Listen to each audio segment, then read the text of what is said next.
प्रिय विद्यार्थियों, मैं सुनील प्रभाकर हमारे YouTube चैनल प्रभाकर क्लासेस पर आपका हार्दिक स्वागत करता हूं। बच्चों, दीर्घ, गुण और वृद्धि तीन संधियों के बारे में हम पढ़ चुके हैं। आज का हमारा विषय रहेगा स्वर संधि का चौथा भेद, यण संधि। देखिए, यण संधि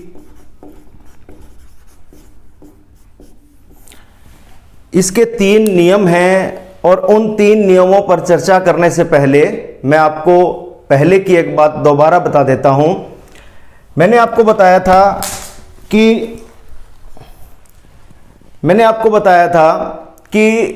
दीर्घ, गुण और वृद्धि तीनों संधियों में एकादेश होता है। एकादेश होता है और यण और इसके बाद आएगी अयादि संधि, उनमें एकादेश नहीं होता। यानी कि एकादेश का अभिप्राय क्या है कि संधि के चिन्ह से पहले जो एक स्वर है और उसके बाद जो एक स्वर है, दोनों स्वर मिलकर एक ही स्वर में परिवर्तित हो जाएंगे। इसे एकादेश कहा जाता है और ये दीर्घ, गुण और वृद्धि संधि में होता है। यण संधि में और अयादि संधि में नहीं होता। यण संधि के तीन नियम कौन से हैं? पहला है ई या ई के बाद कोई भिन्न स्वर आ जाए।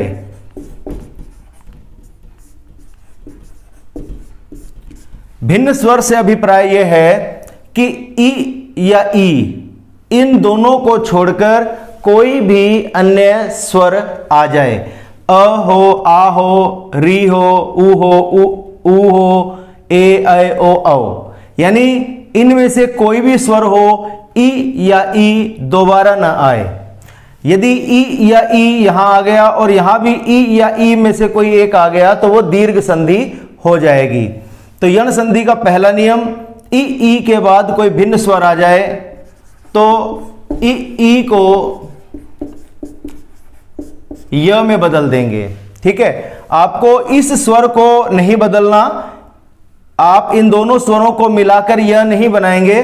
केवल ये जो पहला स्वर है, जो प्रथम शब्द का जो अंतिम स्वर होगा, उसको आप य में बदलेंगे। ठीक है, और ये जो बाद का स्वर होगा वो इस र व्यंजन में जुड़ जाएगा। ठीक है, कैसे? जैसे हमारे पास शब्द है, मान लीजिए प्रति और यहां है एक। ठीक है, तो अब आप ये देखिए कि ये जो प्रथम शब्द है, इसका अगर हम वर्ण विच्छेद करेंगे तो होगा प जमा र जमा अ। ये प्र का वर्ण विच्छेद हो गया, प आधा है, र में अ है प्र, और ती का वर्ण विच्छेद त जमा ई हो गया। ठीक है, एक शब्द का वर्ण विच्छेद ए जमा क जमा अ। तो इस प्रथम शब्द का जो अंतिम वर्ण है वो है ई। ठीक है, और दूसरे शब्द का जो प्रथम वर्ण है वो है ए। ठीक है, तो नियम क्या कहता है कि ई या ई के बाद कोई भिन्न स्वर आ जाता है तो ई को य में बदल देते हैं।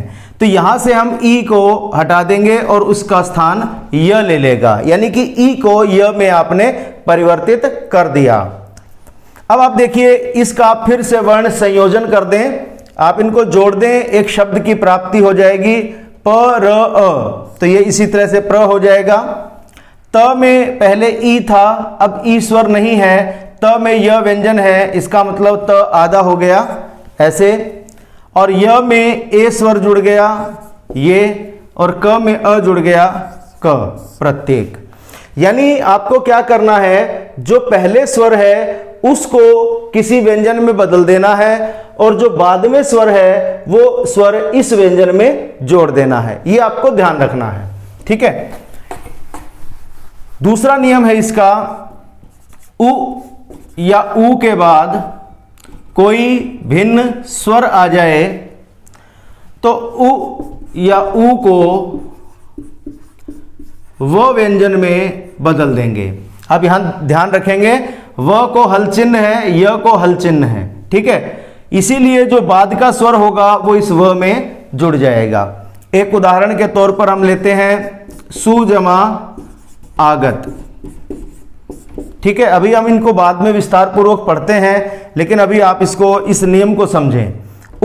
सु जमा आगत, सु के हम टुकड़े करेंगे, वर्ण विच्छेद करेंगे तो स जमा उ हो गया, यानी स व्यंजन में से उ स्वर को हमने बाहर निकाल दिया।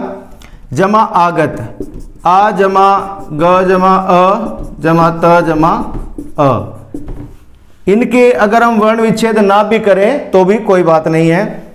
यहां आप देखें संधि चिन्ह से पहले उ स्वर है, संधि से पहले उ स्वर आ गया, बाद में कोई भिन्न स्वर, तो यहां कोई भिन्न स्वर है, तो उ के बाद भिन्न स्वर आएगा तो क्या करेंगे, उ को व में बदल देंगे, यानी इस उ को हमें व में बदल देना है। अब हम इसको फिर से जोड़ देंगे, ये आधा स हो गया क्योंकि अब स्वर नहीं रहा इसमें, आधे स में व जुड़ गया, व में आ जुड़ गया। जो बाद का स्वर है, आप देखिए संधि चिन्ह के बाद जो स्वर है वो इस व में जुड़ जाएगा। ये संधि चिन्ह के बाद जो भी भिन्न स्वर होगा वो उस व में जुड़ जाएगा, तो व में आ जुड़ गया तो वाह बन गया, ग जमा अ त जमा अ, तो ये बन गया स्वागत। इस तरह से ये नियम काम करता है। दोनों नियमों में सेम पैटर्न है। तीसरे नियम में भी पैटर्न सेम है, थोड़ा सा अंतर भी है, आप उसको देखेंगे। तीसरा नियम है कि री के बाद कोई भिन्न स्वर आ जाए। री के बाद कोई भिन्न स्वर आ जाता है तो हम री स्वर को र व्यंजन में परिवर्तित करते हैं। ये 3 नियम हैं। अब आप इसका एक उदाहरण देख लीजिए, पितृ जमा अनुमति, पिता की अनुमति। अब आप यहां देखिए आपके पास री स्वर है, री स्वर के बाद अ स्वर आ रहा है, इसका हम वर्ण विच्छेद कर देंगे तो प जमा ई, और त व्यंजन में री स्वर है त जमा री, ये हमने इसका वर्ण विच्छेद कर दिया। इसका अ जमा न जमा उ जमा म जमा अ जमा त जमा ई। अभी हम वर्ण विच्छेद एक बार ही कर रहे हैं, आगे जब हम करेंगे इन संधियों को तो हम इनको डायरेक्ट ही करेंगे। ठीक है, अब आप देखिए यहां री स्वर है संधि चिन्ह से पहले और बाद में भिन्न स्वर आ रहा है, तो नियम कहता है कि री के बाद भिन्न स्वर आ जाए तो री को र कर देंगे, तो यहां से आप री हटा दें, उसका स्थान र ले लेगा। ठीक है, अब आप इसको फिर से इसका वर्ण संयोजन कर दें, प में ई जुड़ेगा तो पी, अब त में री नहीं है, आधा त है, र में अ है। ठीक है, आप ध्यान रखें आधा त और आधा र। ठीक है, हमने पढ़ा था कि जो त्र होता है वो आधे त और पूरे र से बनता है। ठीक है, ये जो र में अ है वो इसको पूरा कर रहा है। अगर ये ऐसे हो त भी आधा और र भी आधा, दोनों आधे हो, र में भी कोई स्वर ना हो, तो आधा त और आधा र मिलकर त्र आधा ऐसे बनता है। इसका मतलब है आधा त और आधा र। इसका मतलब है आधा त और पूरा र, यानी र में अ। इसका मतलब है आधा त और र में आ। इसका मतलब है आधा त जमा र में ई, छोटी ई, यानी कि जो मात्रा त्र पर लगी हुई है वो मात्रा र व्यंजन पर है, त पर कोई मात्रा नहीं है। अब आप देखें यहां आपके पास क्या है, आधा त और र, आधा त और र ऐसे हो जाएगा त्र। अब इसमें अ जुड़ गया र में तो र पूरा हो गया, तो ये ऐसे बन गया पित्र, ये वैसे ही हो गया। न में उ जुड़ा नु, म में अ जुड़ा म, और त में ई जुड़ा ती, तो पितृ जमा अनुमति, पितृ जमा अनुमति, पित्रानुमति। ठीक है, इस तरह से तीसरा नियम इसका काम करता है। अब हम बारी बारी से एक एक नियम को लेंगे, उनके उदाहरणों को लेंगे और उनको हल करके देखते हैं। अब इन उदाहरणों के माध्यम से हम यण संधि के पहले नियम को समझते हैं। यहां आप देखिए आपके पास शब्द है अति जमा अधिक। यहां अति शब्द की का जो अंतिम वर्ण है वो है ई स्वर, ई स्वर है और यहां भिन्न स्वर है। सबसे पहले हम इन सब उदाहरणों में एक चीज पहले ही देख लेते हैं कि यहाँ ई में से कोई है और बाद में कोई भिन्न स्वर है। यहाँ आप देखिए ई है और यहाँ अ है, यहाँ भी ई के बाद अ है, सभी में ई के बाद अ स्वर है, यहाँ भी सब में ई स्वर है और सब में आ उ। यहाँ ई के बाद उ है, ई के बाद ए है, यहाँ दीर्घ ई है और भिन्न स्वर है यहाँ भी।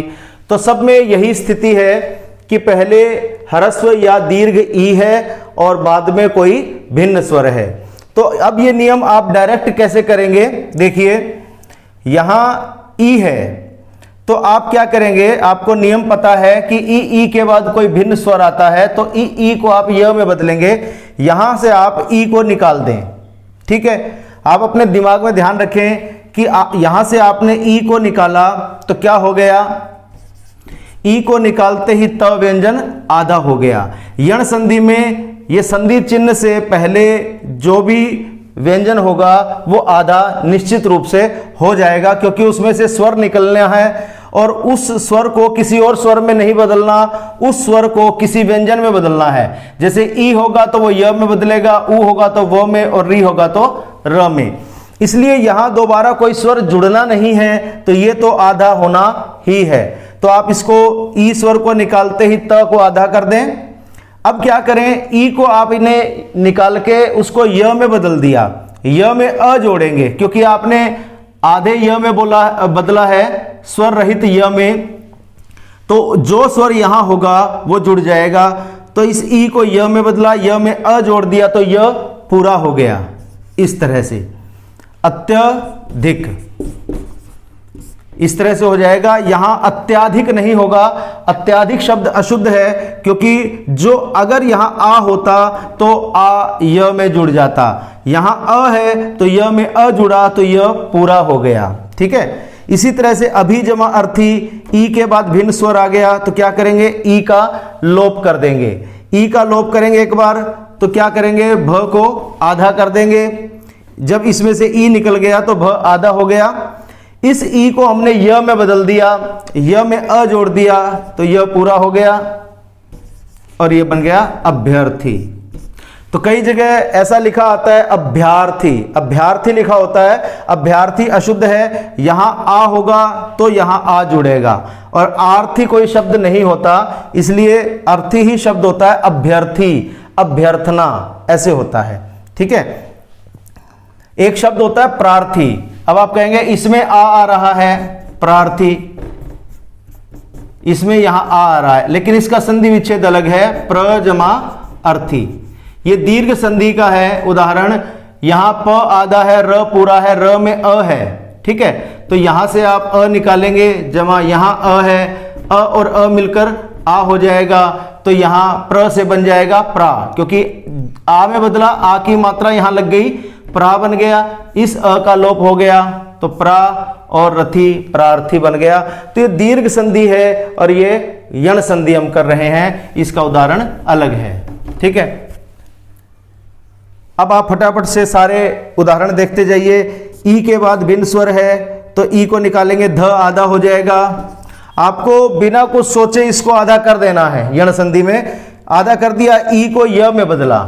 नियम कहता है कि ई को आप य में बदलें, तो आप ये बार बार एक ही बात मुझे कहने की जरूरत नहीं है। ई य में बदल गया, य में अ जुड़ गया, क्योंकि ई आधे य में बदला है तो आधे य में अ जुड़ने से य पूरा हो गया है, ये य पूरा हो गया।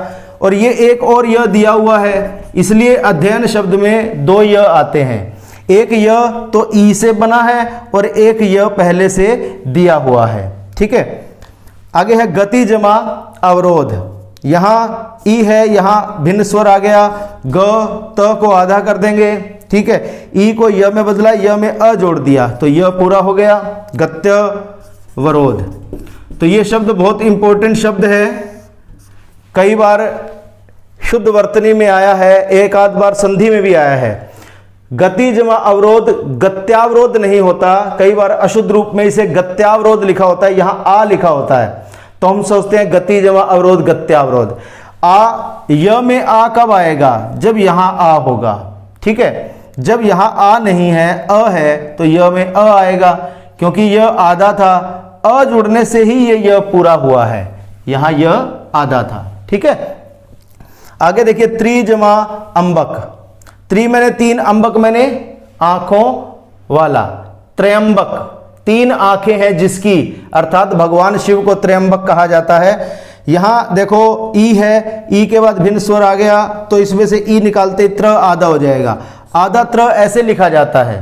ठीक है, ये आधा त्र है, इसका मतलब त भी आधा और र भी आधा, तो त्र हो गया। यहां से ई को आपने य में बदला, य में अ स्वर जोड़ दिया तो य पूरा हो गया। ऐसे त्रय, ऊपर अनुस्वार है, ये अनुस्वार लग जाएगा। ब और क, त्रयंबक, तीन अंबक, तीन आंखें। जैसे त्रिनेत्र होता है, तीन है नेत्र जिसके भगवान शिव को कहा जाता है, ऐसे ही त्रयंबक भी भगवान शिव को कहा जाता है। अति जमा अंत, यहां ई है, यहां भिन्न स्वर है, तो त को पहले तो आधा कर देंगे, अ त आधा। क्यों आधा करते हैं? क्योंकि इसमें से ई को निकालते हैं, स्वर को निकालते ही व्यंजन आधा हो जाएगा, ये आधा हो गया। ई को य में बदलेंगे, नियम कहता है ई को य में बदल दो, तो य में बदल के उसमें अ जोड़ देंगे तो यह पूरा हो जाएगा। ऊपर बिंदु अत्यंत। अगर अत्यंत शब्द में यहां अनुस्वार की जगह आधा न लिखा हो तो हम यहां अनुस्वार की जगह आधा न ही लिखेंगे। अब आप देखिए परि जमा अटन। परि का अर्थ होता है, परि उपसर्ग है, ये सारे उपसर्ग हैं, ये तीन, ये तीनों उपसर्ग हैं, ये शब्द है, ये भी शब्द है, और ये उपसर्ग है, ये उपसर्ग है। ठीक है, तो परि जो उपसर्ग है इसका अर्थ होता है चारों ओर, और अटन का अर्थ होता है घूमना, चारों ओर घूमना, भ्रमण करना, उसको कहते हैं परि जमा अटन। यहां ई है, भिन्न स्वर आ गया तो प र को आधा कर देंगे। अब यहां आपको ध्यान रखना है, आधा र का एक ही रूप होता है जो किसी स्वर के ऊपर लगता है। ठीक है, तो यहां क्या होगा, र को आधा कर दिया तो आप उसको ध्यान रखें कि आपके पास एक आधा र है, वो आधा र अगले वर्ण के ऊपर लगेगा, तो पहले हम अगला वर्ण तैयार कर लेंगे। अगला वर्ण कैसे तैयार होगा, यहां आपके पास ई है, ई के बाद भिन्न स्वर आ गया तो ई को आपने य में बदला। ठीक है, ई को य में बदला और य में अ जोड़ दिया तो क्या बन गया, य पूरा हो गया। ठीक है, अभी आपके पास र बाकी था, वो बाकी जो बचा र था वो अगले वर्ण के ऊपर यानी य के ऊपर लग जाएगा, ये हट गया, ट और न, पर्यटन, क्योंकि ये अ इस य के अंदर आ चुका है। तो परि जमा अटन पर्यटन बन जाएगा। पर्यटन मतलब चारों ओर घूमना, भ्रमण करना। यहां देखिए अति जमा आचार, यहां ई है, यहां भिन्न स्वर है। अ क्या करेंगे, ई को निकालेंगे, त आधा हो जाएगा, ई को य में बदल दिया, य में आ जोड़ा। अब आप य में आ जोड़ेंगे, क्योंकि जो स्वर यहां है ना, आ है तो य में आ जुड़ेगा, उ है तो य में उ जुड़ेगा, अगर बड़ा उ है तो य में बड़ा उ जुड़ेगा। यहां ई को य में बदला, उसमें आ जोड़ दिया तो बन गया अत्या, ये हट गया, चार। ठीक है, इसी तरह इसमें अधि जमा आदेश, अ ध आधा हो जाएगा, ई को य में बदलेंगे, य में आ जोड़ेंगे, या अध्या और फिर देश, अध्यादेश, इस तरह से आ जाएगा। परि जमा आवरण, बिल्कुल इसी तरह से आपको ध्यान रखना है। अब र आपके पास आधा हो गया, आधा र ऊपर लगेगा अगले वर्ण के, तो इसलिए पहले अगला वर्ण तैयार कर लें। तो आप ध्यान रखें, आपके पास र आधा अभी शेष है, तो ई को आप बदलेंगे य में जोड़ देंगे आ, तो क्या बन गया, या, ये अगला वर्ण आपका तैयार हो गया। अब ये जो र आधा था वो इसके ऊपर चला जाएगा। यहां आप ध्यान रखें, अगर यह किसी भी व्यंजन के साथ मात्रा लगी हुई है तो र उस मात्रा के साथ लगेगा। जैसे आप र को इस आ की मात्रा के ऊपर लगाएंगे यहां, ठीक है, आप य को यहां नहीं लगा सकते, य के ऊपर, र को य के ऊपर नहीं लगा सकते यहां। ये तब होता अगर ये ना होता तो, ठीक है। जब आ की मात्रा दी हुई है ये, तो र यहां लगेगा, पर्या, और ये आ हट गया, पर्यावरण। परि जमा आवरण, परि मैंने चारों ओर से, आवरण मैंने पर्दा, एक ऐसा पर्दा, एक ऐसा आवरण जिसने हमें चारों ओर से ढका हुआ है। आवरण होता है ढकने वाला कोई कपड़ा, ठीक है। तो पर्यावरण ऐसा आवरण जो हमारे चारों ओर है और जिसने हमें ढका हुआ है, वो होता है पर्यावरण। अति जमा उत्तम, यहां ई है, यहां ऊ आ गया तो अ, यहां से ई निकलेगा त आधा हो जाएगा। ई को य में बदलेंगे, य में छोटा ऊ जोड़ देंगे, जो यहां स्वर है वो जुड़ जाएगा, ये जुड़ गया। अत्यु, ये ऊ हट गया, अत्युत्तम, ठीक है। यहां अभी जमा उदय, ई के बाद भिन्न स्वर अ, भ को आप आधा कर देंगे, ठीक है। और ई को य में बदलेंगे, य में ऊ जोड़ेंगे, अभ्युदय। अभी जमा उदय, अभ्युदय। अभ्युदय जो है उन्नति को कहा जाता है, उन्नति का पर्यायवाची है। प्रति जमा उत्तर, यहां ई के बाद भिन्न स्वर है तो प्र, त में से ई निकल जाएगा, त आधा हो जाएगा। य में बदलेंगे, य में ऊ जोड़ देंगे, यू, प्रत्यु और तर, प्रत्युत्तर। यानी प्रत्युत्तर होता है उत्तर के बदले में दिया गया उत्तर। नी जमा ऊन, यहां भी ई है, यहां भिन्न स्वर है तो इसमें से ई का लोप करेंगे, ई को निकालेंगे तो न आधा बच जाएगा। इस ई को य में बदलेंगे, य में बड़ा ऊ जोड़ेंगे। अब आपको यहां बड़ा ऊ जोड़ना है, दीर्घ ऊ है और यहां न, नी जमा ऊन, न्यून। यहां ई है, यहां ऊ है तो यहां व को आधा कर देंगे क्योंकि इसमें से ई निकालेंगे। ई को य में बदला, य में बड़ा ऊ जोड़ दिया, व्यू, ठीक है। प्रति जमा एक, यहां ई है, यहां भिन्न स्वर आ गया तो प्र, त आधा हो गया। ई को य में बदला, य में ए जोड़ दिया, इस ए की मात्रा ये है एक, प्रति जमा एक प्रत्येक बन जाएगा। देवी जमा अर्पण, यहां भी ई है, दीर्घ ई है, दोनों में से कोई भी हो, दीर्घ ई आ गई, कोई भिन्न स्वर आ गया तो दे, व में से ई निकालेंगे, व आधा हो जाएगा। ई को य में बदलेंगे, य में अ जोड़ेंगे तो य पूरा हो जाएगा। देवी जमा अर्पण, दिव्यर्पण, यानी देवी को अर्पण। सखी जमा आगमन, यहां भी ई है, यहां भिन्न स्वर आ गया तो स, ख आधा हो गया, ठीक है। यहां से ई को निकाल दिया, ई को य में बदल दिया, य में आ जोड़ दिया। ई को किस में बदलना है, य में, आधे य में बदलेंगे, फिर आधे य में जो भी स्वर यहां होगा वो जुड़ जाएगा तो यहां ये हो गया सख्या, ये हट गया, सख्या गमन, यानी सखी का आगमन। इसके बाद स्त्री जमा उपयोगी, यहां त्र में ई स्वर है तो क्या करेंगे, ई स्वर को निकालेंगे तो त्र आधा हो जाएगा। स पहले से ही आधा है और त्र में से ई निकालने से त्र भी आधा हो गया, ये आधा हो गया।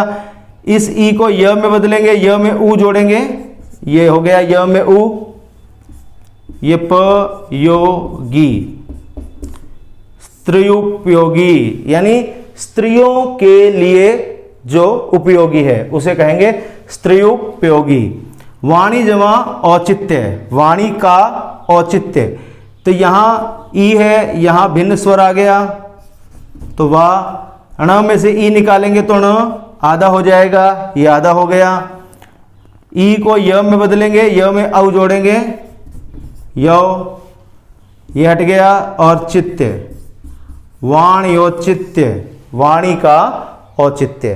तो ये आपने देखा कि हमने विभिन्न उदाहरणों के माध्यम से यण संधि के पहले नियम को सीखा। अब हम यण संधि के दूसरे नियम उ उ, उसमें भी सेम पैटर्न है, उसके उदाहरणों को देखते हैं। पहला उदाहरण है सु जमा अल्प, यहां उ है, यहां भिन्न स्वर है। अभी हमने देखा था ई के बाद भिन्न स्वर आएगा तो आप ई को य में बदलेंगे, और उ, ह्रस्व उ या दीर्घ उ के बाद अगर कोई भिन्न स्वर आएगा तो आप उ को व में बदलेंगे। बाकी सब तरीका वही है, ठीक है। जैसे यहां से आपने उ को निकाला, जैसे ही उ को निकालेंगे आपके पास स आधा रह जाएगा, ऊ को निकालकर आपने व में बदल दिया, आधे व में अ जोड़ दिया तो वह पूरा हो जाएगा, आधा ल और प। सु जमा अल्प स्वल्प यानी बहुत कम। ठीक है, आगे देखिए सु जमा अस्ति, यहां ऊ है, यहां कोई भिन्न स्वर आ गया तो यहां से ऊ को निकालेंगे तो स आधा हो जाएगा। इस ऊ को आपने बदल दिया व में और व में जुड़ जाएगा अ, तो ये व पूरा हो गया। और ये स्ति, सु जमा अस्ति स्वस्ति। ठीक है, आगे देखिए तनु जमा अंगी, यहां ऊ है, यहां भिन्न स्वर आ गया तो आप इसमें से ऊ निकालेंगे तो त आधा हो जाएगा, ऐसे आधा हो गया। ऊ को आपने व में बदल दिया, ऊ को व में बदल दिया तो व में क्या जुड़ेगा, जो अगला स्वर होगा, यहां अगला स्वर है अ तो व में अ जुड़ेगा तो व पूरा हो जाएगा, ऊपर अनुस्वार और ये बिंदु। तो ये हो गया तनु जमा अंगी तनवंगी। तनु का अर्थ होता है दुबले पतले और अंगी का अर्थ है अंगों वाली। तनवंगी का अर्थ है दुबले पतले अंगों वाली, यानी छरहरी काया वाली लड़की स्त्री को तनवंगी कहा जाता है। मनु जमा अंतर, यहां ऊ है, यहां भिन्न स्वर आ गया, यहां से ऊ को निकालेंगे तो न आधा हो जाएगा, ऊ को व में बदलेंगे, व में अ जुड़ेगा तो वो पूरा हो गया, ऊपर अनुस्वार आ जाएगा। मनु जमा अंतर मनवंतर। मधु जमा अरि, यहां ऊ है, यहां भिन्न स्वर आ गया तो म ध को आप आधा कर देंगे क्योंकि आपको इसमें से ऊ निकालना है। ऊ को क्यों निकालना है, क्योंकि ऊ व में बदलेगा तो ऊ बदलेगा आधे व में, आधे व में फिर अ जुड़ेगा तो व पूरा हो जाएगा ऐसे। ठीक है, और ये री मधुवरी। मधु एक राक्षस का नाम है, अरि का अर्थ होता है शत्रु। जो मधु राक्षस का शत्रु है वो है कृष्ण। कृष्ण को मधुवरी या विष्णु को भी मधुवरी कहा जाता है। सुजमा अच्छ, ये शब्द अच्छ शब्द है, अच्छा भी होता है लेकिन यहां अच्छ शब्द का प्रयोग हो रहा है। सुजमा अच्छ, यहां ऊ है, ऊ के बाद भिन्न स्वर आ गया, इसमें से ऊ निकालेंगे स आधा हो जाएगा।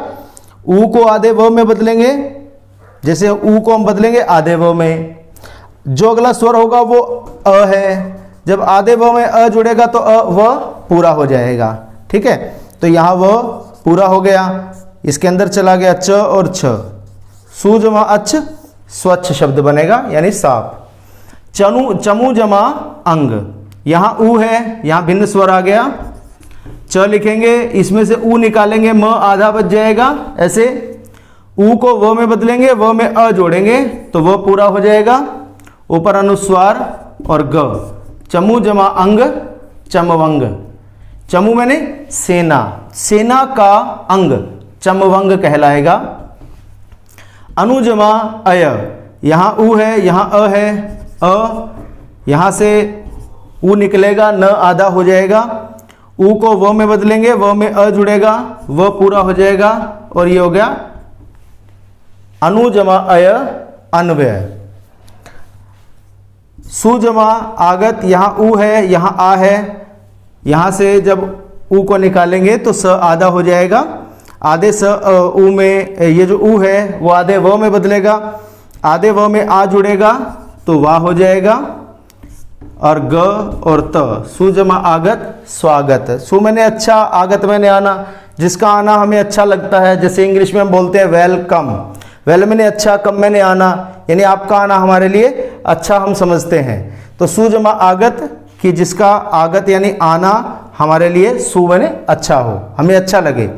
गुरु जमा आदेश, यहाँ ऊ है, यहाँ भिन्न स्वर है, तो अब यहाँ से हम रू में से छोटा ऊ है, यहाँ देखिए र में से छोटा ऊ निकाल देंगे तो र आधा बच जाएगा, आधा र अगले वर्ण के ऊपर लगेगा। अभी हम यहाँ अगले वर्ण के ऊपर लगाएंगे तो पहले हम अगला वर्ण बना लेते हैं।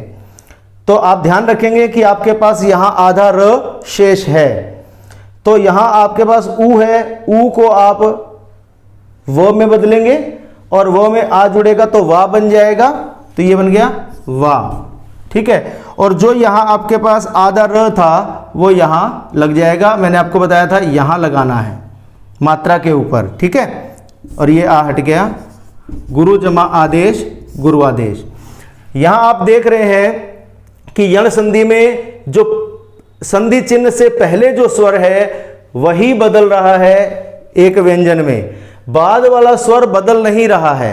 दोनों मिलकर व्यंजन में नहीं बदल रहे हैं, केवल पहला स्वर बदल रहा है, दूसरा जो स्वर है वो इस बदले हुए व्यंजन में जुड़ रहा है।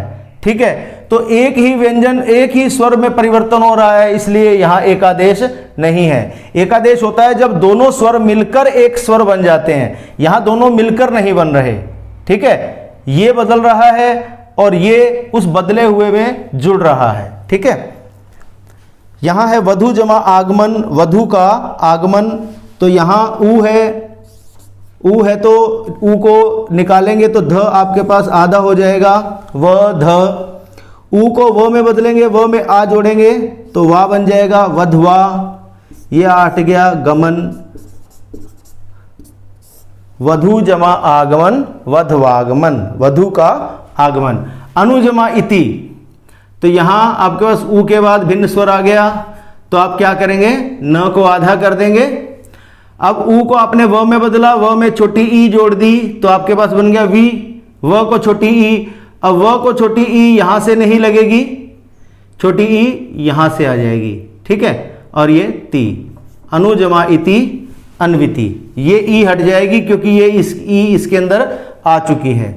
अनुजमा ईक्षण, अ न आधा हो जाएगा, ऊ को व में बदला, व में बड़ी ई जोड़ दी, अन्वीक्षण। अन्वीक्षण होता है कि ध्यान पूर्वक देखना या बारीकी से देखना। अनुजमा एशी, यहां अ, ऊ के बाद भिन्न स्वर, ऊ को हटा देंगे, न आधा बच जाएगा, ऊ को व में बदलेंगे, व में ए जोड़ेंगे, वे बन जाएगा शी, अन्वेषी। एशी मैंने बताया था, एशी मैंने होता है चाहने वाला। यहां अनुजमा एशी अन्वेषी का अर्थ है खोजने वाला। ठीक है, अनुजमा एषण, एषण होता है चाहना, तो यहां ऊ के बाद भिन्न स्वर आ गया, अ, न आधा हो जाएगा, ऊ को व में बदलेंगे, व में ए जोड़ेंगे, वे, अन्वेषण। अन्वेषण का अर्थ होता है खोज। ठीक है, लघु जमा ओष्ठ, यहां ऊ है, यहां भिन्न स्वर आ गया तो ऊ को बदलेंगे, व में घ आधा हो जाएगा, ये घ आधा है, व में बदल दिया ऊ को और व में ओ जोड़ दिया, ये बन गया लघवो, लघवोष्ठ। ये आप ध्यान रखना, मैंने आपको वृद्धि संधि में बताया था कि हमारे पास मान लो उदाहरण है कंठ जमा ओष्ठ, दंत जमा ओष्ठ, ऐसे ही आपको बताया था अधर जमा ओष्ठ, और एक उदाहरण मैंने आपको दिया था बिंब या बिंबा जमा ओष्ठ। मैंने आपको ये कहा था कि जब बाद में ओष्ठ शब्द आ जाए तो वहां वृद्धि नहीं होगी, तो यहां हमने क्या किया था, कंठ और ओष्ठ को कंठोष्ठ कर दिया था।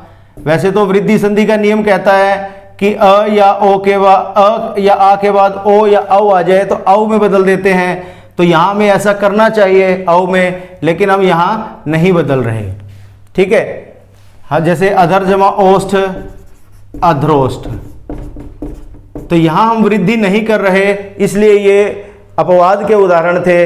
अब आप ये ना सोचें कि जहां मैंने आपको बताया था ओष्ठ शब्द आ जाए बाद में तो आपको वृद्धि नहीं करनी, ये वृद्धि का उदाहरण नहीं है। ठीक है, ये है यण संधि का उदाहरण।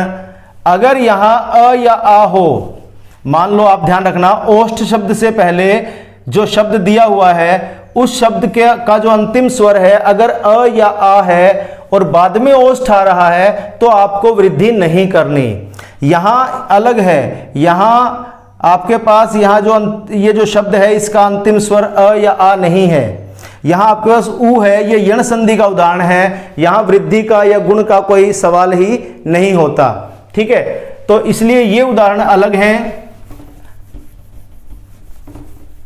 और ये अलग है।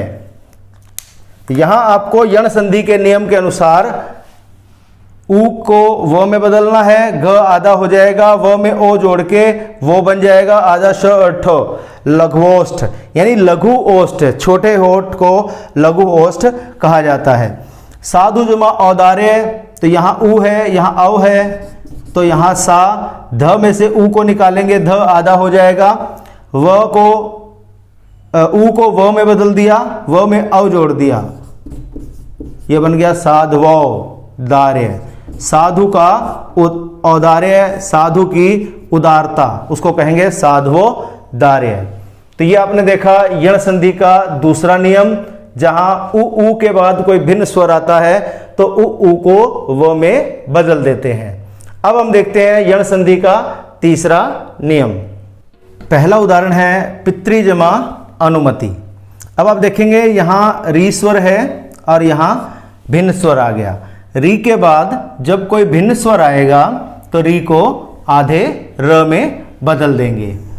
ठीक है, तो यहाँ री के बाद भिन्न स्वर आ गया, यहाँ हम एक स्टेप एक्स्ट्रा करेंगे। कैसे? यहाँ से जब आप री को निकालेंगे तो आपके पास त आधा रह जाएगा, ऐसे। ठीक है, री को निकालेंगे तो त आधा हो जाएगा। अब इस री को निकाल कर क्या करेंगे? इस री को आप र व्यंजन में बदल देंगे। कौन से र में? आधे र में, जिसमें कोई स्वर नहीं है। तो आपने इस री को आधे र में बदल दिया। ठीक है, अब जो अनुमति शब्द है इसको आप ज्यों का त्यों लिख दें। अब आप इसका संयोजन कर दें। पी त र अ, आधा त है, र है, र में अ है, तो आधा त और पूरा अ। पहले तो र में अ जोड़ेंगे तो र पूरा हो जाएगा। यहां आधा त है, आधा त और पूरा र मिलकर बन गया त्र। ठीक है, ये बच गया आपके पास नु म ति। पितृ जमा अनुमति, पित्र नुमति। बिल्कुल ऐसे ही मातृ जमा अनुमति हो जाएगा। यहां आप देखिए मां, त में से आप री को निकालेंगे तो त आपके पास आधा रह जाएगा, जमा री को आपने नियमानुसार र में बदल दिया तो री र में बदल गया, र में अ जुड़ गया। अब आप यहाँ थोड़ा एक स्टेप और डायरेक्ट करें, री को र में बदलें, र में अ जोड़ दें तो र हो गया पूरा, जमा नुमति, नु म ति। अब आप इसको जोड़ दें, माँ, आधा त और र मिलकर त्र बन गया और नुमति, मात्र नुमति। ठीक है, अब आप देखें यहाँ आपके पास है री, री के बाद भिन्न स्वर आ गया तो पी, त में से री निकालेंगे त आधा हो गया, जमा री को बदलेंगे र में जोड़ेंगे रा, र में जोड़ेंगे आ।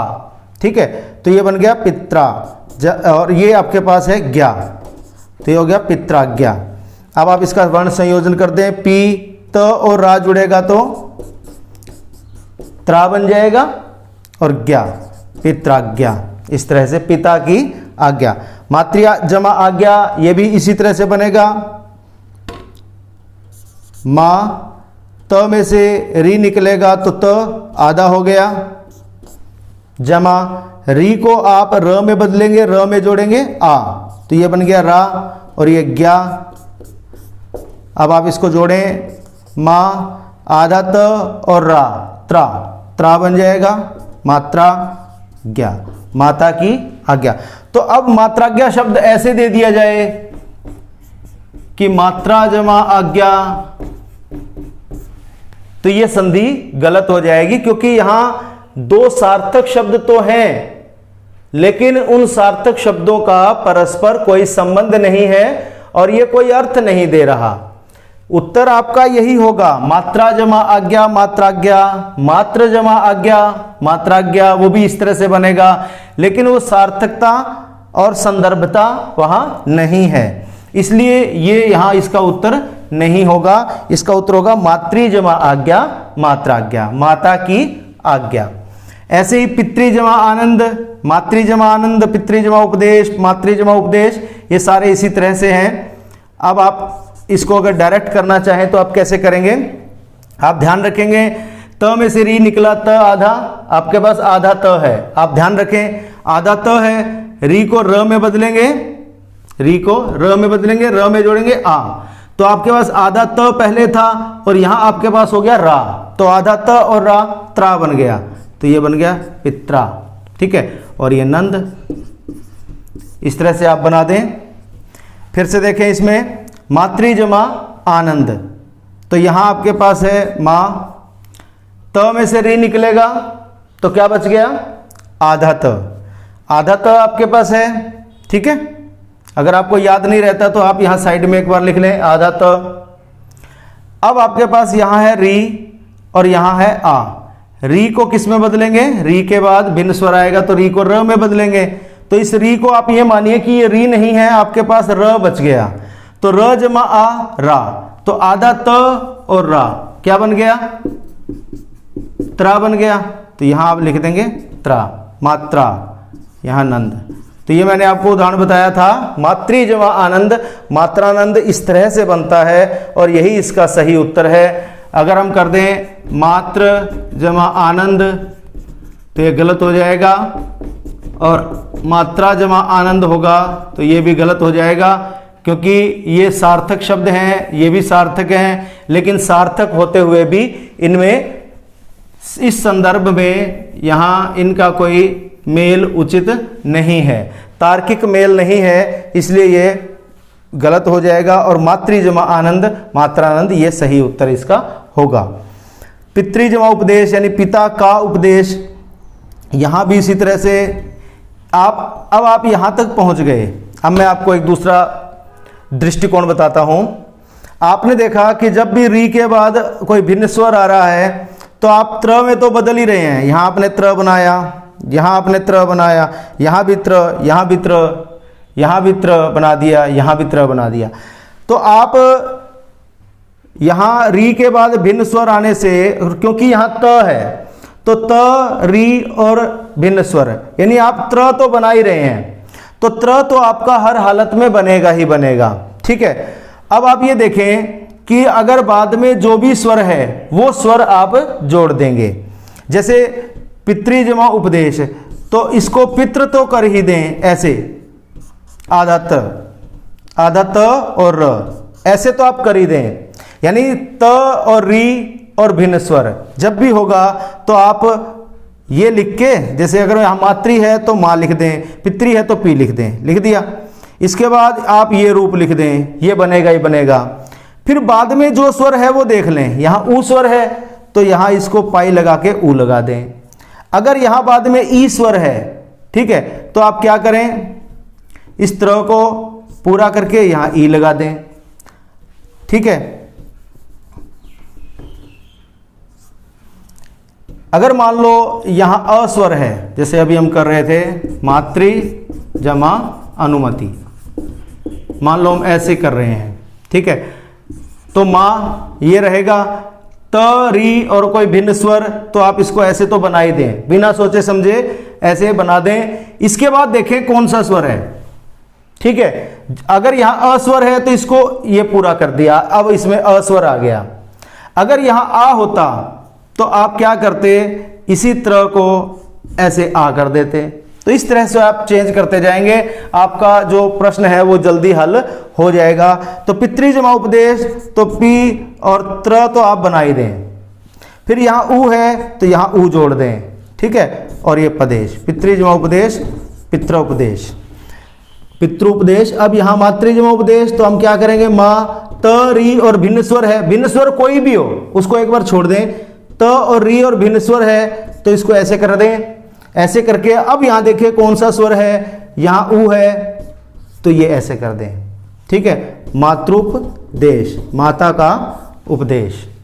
अब यहाँ देखिए पितृ जमा इच्छा, तो री के बाद भिन्न स्वर है। पहले तो ये देख लें कि यण संधि का उदाहरण है कि नहीं है, तो ये यण संधि का उदाहरण है, तो इसका मतलब आप ऐसे करें, त, री और भिन्न स्वर, तो इसको ऐसे कर दें, ऐसे करके यहाँ ई है छोटी आपके पास, तो यहाँ पाई लगा के छोटी ई कर दें, पितृ, और ये च और छा, पितृच्छा, पिता की इच्छा।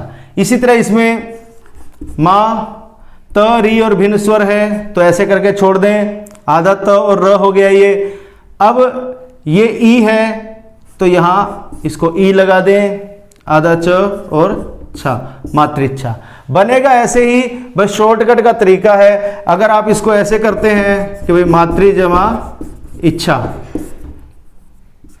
अगर आप इसको ऐसे करते हैं कि माँ, त में से री गया, त आधा बच गया, जमा री को आपने क्या किया, र में बदला, तो यहाँ र लिख दिया, जमा जो दिया हुआ है वो लिख दिया, तो भी बात वही है। माँ, त और ई, र और ई मिलकर री बनेगा, तो आधा त और री मिलकर त्री बनेगा, ऐसे मातृच्छा। तो दोनों में अंतर कहीं नहीं आएगा। शॉर्टकट ये है कि भाई त, री और भिन्न स्वर दे रखा है तो पहले त्र बना दो, फिर जो स्वर दे रखा है वो उसमें जोड़ दो, तो ये आपका शॉर्टकट हो जाएगा। तो बच्चों ये आपने यण संधि के नियमों को उदाहरणों के माध्यम से समझा। इसमें 5-7 शब्द और हैं जिसकी तरफ मैं आपका ध्यान दिलाऊंगा ताकि यण संधि में आपकी कहीं कोई गलती ना हो। वो 5-7 शब्द अभी आप देखेंगे। अब आप इन उदाहरणों के माध्यम से देखेंगे किस प्रकार आपको यण संधि में किस बात का ध्यान रखना है। यण संधि के हमने जितने उदाहरण पढ़े थे उनमें आप देखिए, जैसे हमने पढ़ा प्रत्यक्ष, प्रत्येक, अध्यक्ष या अभ्यागत, या आप इसमें देखें अन्वेषण, स्वागत, पितृनुमति। तो इन सब उदाहरणों में आप देखेंगे कि यण संधि में या तो य बनता है या व बनता है या यहाँ र बन जाता है, री र में बदल जाता है। तो आमतौर पर यह कहा जाता है कि य से पहले अगर कोई आधा वर्ण हो तो आप ये समझ लें कि वहाँ यण संधि है। लेकिन आप इस बात को आंख बंद करके ऐसे ही ना मान लें कि य से पहले जब भी आधा वर्ण आएगा वहाँ यण संधि होगी। हाँ, अमूमन ऐसा होता है, लेकिन फिर भी कुछ और बातों का भी ध्यान रखना होता है। केवल इतनी सी बात याद रखने से कि य से पहले कोई आधा आ जाए या व से पहले कोई आधा आ जाए तो वो यण संधि होती है, ये इतनी सी बात काफ़ी नहीं है। आपको शब्द को भी देखना है, आपको उसका वर्ण विच्छेद करके भी देखना है, उसको समझना है। इसीलिए मैंने कुछ उदाहरण लिखे हैं। देखिए, विद्या जमा अध्ययन। अब यहाँ क्या है, य से पहले वर्ण आधा है। अगर सिर्फ एक इस नियम को इतना ही मान लें तो इसका मतलब ये शब्द यण संधि का उदाहरण हो गया। यहाँ देखें आप, य से पहले स आधा है तो ये भी यण का हो गया, य से पहले त आधा है ये भी यण का हो गया, यहाँ भी आधा है यण का हो गया, यहाँ भी, यहाँ व से पहले आधा है, यहाँ व से पहले आधा है, यहाँ भी व से पहले आधा है। जबकि इनमें से कोई भी उदाहरण यण संधि का नहीं है। ठीक है, आप इसका लॉजिक देखिए। यण संधि कैसे होती है, उसमें ऐसे होता है जैसे प्रत्येक शब्द है तो आप क्या करें, य में जो अगर य से पहले वर्ण आधा है तो आप क्या करें, य में से स्वर को निकाल लें। जैसे यहाँ य से पहले त आधा है तो य में जो भी स्वर है उसको निकाल लें। इसमें ए स्वर है, ए को निकाल लें और ये क, ये आपका बाद का जो शब्द है वो बन गया। ठीक है, क्योंकि संधि दो शब्दों के मध्य है, दो शब्द होंगे सार्थक, एक जो पहला शब्द एक दूसरा शब्द। तो य में से जो भी स्वर निकालेंगे और यहाँ जो होगा वो दे रखा होगा वो लिख देंगे, तो ये दूसरा शब्द हमारा बन गया। पहला शब्द कैसे बनेगा, प्र तो जो का त्यों है, ये त आधा है, इस आधे त में क्या था, कौन सा स्वर था। आप ये देखिए यहाँ क्या बना है, य व्यंजन बना है। य व्यंजन कब बनता है, जब ई या ई होती है। इसका मतलब त व्यंजन में या तो छोटी ई थी या बड़ी ई थी। तो त में छोटी ई लगती है तब प्रति बनता है, और ये प्रति कोई शब्द नहीं होता, ये संधि से परिवर्तित होकर तो बनता है, लेकिन पहले से ही ये शब्द होता है, ये नहीं होता।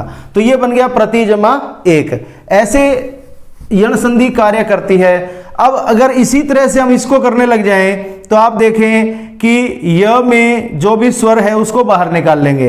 आधे व्यंजन के बाद जो य है उसमें जो भी स्वर है उसको बाहर निकाल लेंगे।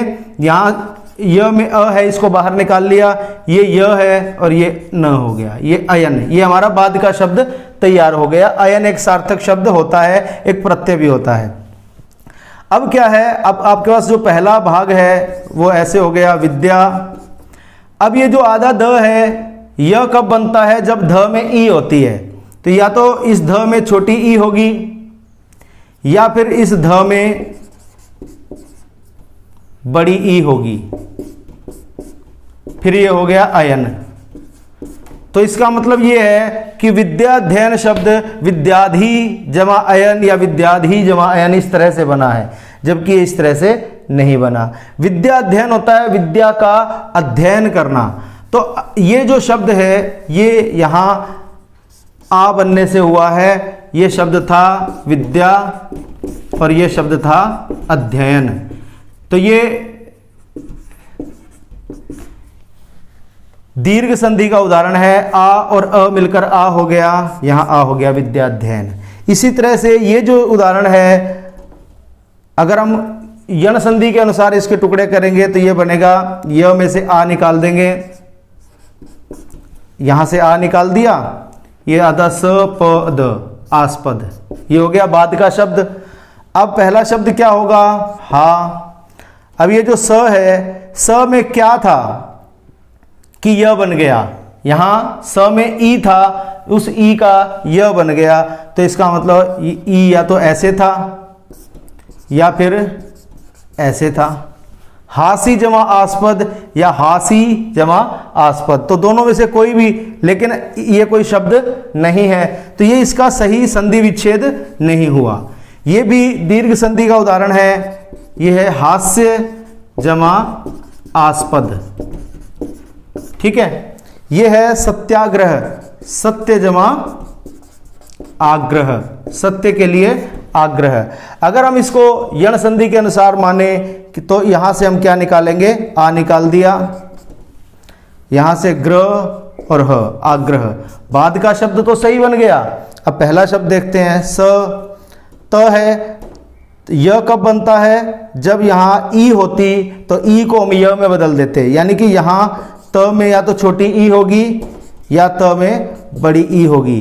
तो सती जमा आग्रह, तो सती का कोई आग्रह नहीं है, ठीक है, तो ये कोई शब्द होता ही नहीं है, और ये सती होता है, लेकिन सती जमा आग्रह ये यहाँ सार्थक मेल, संदर्भ के अनुसार तार्किक मेल नहीं है। तो सत्य जमा आग्रह सत्याग्रह होता है। तो ये जो उदाहरण है ये दीर्घ संधि का उदाहरण है, यण संधि का नहीं है।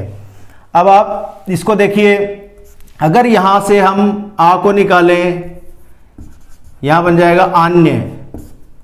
अगर हम इसे यण संधि का उदाहरण मानते हैं तो यण संधि के अनुसार करके देखेंगे तो यहां से य में जो भी स्वर है उसको बाहर निकालेंगे, आ निकल गया, न और य अन्य जमा। इससे पहले शब्द क्या होगा, ये य कब बनता है, जब ई होता है, तो इसका मतलब यहां था अनि, ठीक है, या अनि, अनि जमा अन्य, अन्य अन्य, इस तरह से इससे बन तो जाएगा। अब अनि जमा अन्य से आप बनाएंगे तो अ, न के बाद कोई भिन्न स्वर आ गया तो न को आधा कर देंगे, ई को य में बदलेंगे, य में जोड़ दिया आ, अन्य अन्य, तो इससे बन तो गया। लेकिन क्या ये अनि शब्द यहां सार्थक है, नहीं है, इसलिए ये इसका यण संधि का उदाहरण नहीं है। यह है अन्य जमा अन्य, अन्यान्य, दीर्घ संधि का उदाहरण है। यह है अन्य जमा उक्ति, अन्योक्ति है। अगर हम इसको यण संधि के अनुसार माने तो य में जो भी स्वर है उसको बाहर निकालें, ओ को बाहर निकाल दिया, यह शब्द बन गया ओक्ति। पहली बात तो यही क्लियर हो जाती है कि ओक्ति कोई शब्द नहीं होता। फिर जमा यहां होगा अनि, या इस तरह से न को बड़ी ई, ये भी कोई शब्द नहीं होता। तो इसलिए यहाँ अनि जमा उक्ति अन्योक्ति नहीं है, अन्य जमा उक्ति गुण संधि के अनुसार अ और उ मिलकर ओ हो गया। यहाँ देखिए, अगर हम कहें कि व से पहले कोई भी आधा वर्ण आ जाए तो हम उसको जो है व को से पहले आधा वर्ण आ जाए तो हम उसको यण संधि मान लें, ऐसा नहीं है। ठीक है, आप यहाँ देखें, अगर व में से हम इसको यण संधि का उदाहरण मानते हैं तो व में से हम आ को निकालेंगे, यहाँ से हमने आ निकाल दिया, कांक्षा आकांक्षा, ये शब्द तो आपका सही बन गया, आकांक्षा जमा।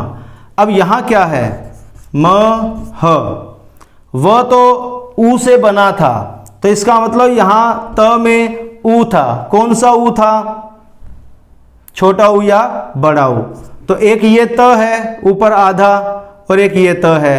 अगर हम इसको ऐसे कर दें महत्तु, या फिर इसको ऐसे कर दें महत्तु, तो ये बनेगा महत्तु जमा आकांक्षा, महत्वाकांक्षा। जबकि महत्तु कोई शब्द होता ही नहीं है, तो इसलिए ये भी गलत है, ये यण संधि का उदाहरण है ही नहीं। ये है दीर्घ संधि का महत्व जमा आकांक्षा। बहुत बड़ी आकांक्षा, इच्छा को महत्वाकांक्षा कहते हैं। अब ये देखिए, अगर हम इसको यण संधि का उदाहरण मानते हैं तो वो में से आ निकालेंगे, ये बन गया आदन। पहली बात तो आदन कोई शब्द ही नहीं है, आदन। फिर यहाँ देखें तो र स सा, इस स में क्या था जो व बदल गया? क्या होता है जो व में बदलता है? ऊ होता है। तो यहाँ मान लो छोटा ऊ हो गया, या हो सकता है बड़ा ऊ हो, तो ये बन गया रसासु जमा आदन, रसास्वादन। ये गलत है, रसासु कोई शब्द नहीं है, आदन भी कोई शब्द नहीं है, तो ये यण संधि से बना ही नहीं है। ये है रस जमा आस्वादन, यानी रस का स्वाद लेना। आस्वादन होता है स्वाद चखना, रस का स्वाद चखना, रसास्वादन। यहाँ है जिह्वाग्र। अगर हम ये माने कि ये यण संधि का है तो वो में से आ निकाल दें, तो वो में से आ निकाल दिया और ग्र, आग्र बन गया। आग्र कोई शब्द नहीं होता, पहली बात। दूसरी बात कि जी ह ये आधा है, ठीक है। अब ये व किससे बना? वह बना छोटे ऊ से बड़े ऊ से, तो यहाँ यह आधा है, इसमें मान लो हमने छोटा ऊ कर दिया जिहू, या ये शब्द लिख दिया बड़ा ऊ कर दिया जिहू। तो अब आप देखिए, जिहू कोई शब्द नहीं है, आग्र कोई शब्द नहीं है। जिह्वाग्र होता है जिह्वा का, जीभ का अग्र भाग, उसको कहते हैं जिह्वाग्र। हम कहते हैं जीभ का आगे का भाग तालु को स्पर्श करता है, जीभ का आगे का भाग मूर्धा को स्पर्श करता है, तो ये वो जिह्वाग्र है, जिह्वा का अग्र भाग। तो यहां ये शब्द बनेगा जिह्वा, दीर्घ संधि है, जिह्वा जमा अग्र। ये आ और ये अ मिलकर आ बन जाएगा, तो ये बन गया जिह्वाग्र। तो इस तरह से आपको ध्यान रखना है, केवल इस एक बात पर डिपेंड नहीं रहना कि य या व से पहले अगर कोई आधा वर्ण आ जाए तो वो निश्चित रूप से यण संधि का उदाहरण होता है, ये कोई ज़रूरी नहीं है। ऐसे बहुत उदाहरण हैं जहाँ य या व से पहले आधा आता है लेकिन वो यण संधि नहीं है, या तो वहाँ गुण संधि है या दीर्घ संधि है, ठीक है। तो आपको नियम के अनुसार शब्दों के अर्थों को समझते हुए और उसके सार्थक मेल को देखते हुए संधि को सीखना है। तो प्यारे बच्चों, मैं उम्मीद करता हूँ यण संधि आपको अच्छे से समझ में आई होगी। आप इसका अन्य उदाहरण देख कर आप इसका लगातार अभ्यास करें। अभ्यास से ही आप में इस कौशल का विकास होगा कि आप संधि को अच्छी प्रकार से कर पाएंगे। इससे अगली वीडियो में हम इसके अगले भेद को सीखेंगे। अगला भेद है अयादि संधि। धन्यवाद।